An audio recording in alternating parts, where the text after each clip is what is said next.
லிப்ஸ்டிக்லாம் போட்டுருக்க? ஏய் லிப்ஸ்டிக் இல்ல அது லிப் பாம். ஏய் ஷில்பா கர்ச்சீஃப்ல பவுடர் எடுத்துட்டு வரலையா? மறந்துட்டியா நீ? இன்னைக்கு குரூப் போட்டோ எடுக்கறாங்களா நம்ம இது. ஷில்பா நம்ம குரூப் போட்டோல ரெண்டு பேரும் ஒண்ணா நின்றலாமா? அதாண்டி நானும் யோசிச்சேன். ஆமா நம்ம வந்து இந்த போட்டோ நம்ம காலத்துக்கு வெச்சு பார்க்க போறோம். அதனால இன்னைக்கு குரூப் போட்டோல நம்ம ரெண்டு பேரும் பெஸ்ட் ஃப்ரெண்ட்ஸ். நம்ம தான் நிக்க போறோம். போய்ட்டு இப்படி சிரிக்க கூடாது. அழகா த்ரிஷா மாதிரி அப்படி குரூப் போட்டோ எல்லாருக்கும் குரூப் போட்டோ பிரிண்ட் கொடுக்கும்போது எல்லாரும் வீட்ல போயிட்டு ஐயோ இந்த பொண்ணு யார் இந்த பொண்ணு அழகா இருக்கா அப்படினு சொல்லி நான் வந்து த்ரிஷா மாதிரி இப்படி நின்னுட்டு இருப்பேன். பேசுறது இப்படி போய் சிரிச்சிராத.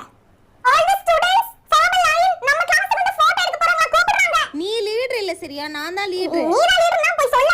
மிஸ் என்ன சொன்னாங்க அதனால நான் சொன்னேன். வந்துட்டேன். ஏய் ஷில்பா நம்ம ரெண்டு பேரும் பக்கத்துல பக்கத்துல டி. ஏய் சூப்பர் டி. சரி ஒழுங்கா சிரி ஷில்பா ஒழுங்கா சிரி சரியா? ஒழுங்கா சிரி. போட்டோகிராஃபர் அண்ணா வந்துட்டாரு.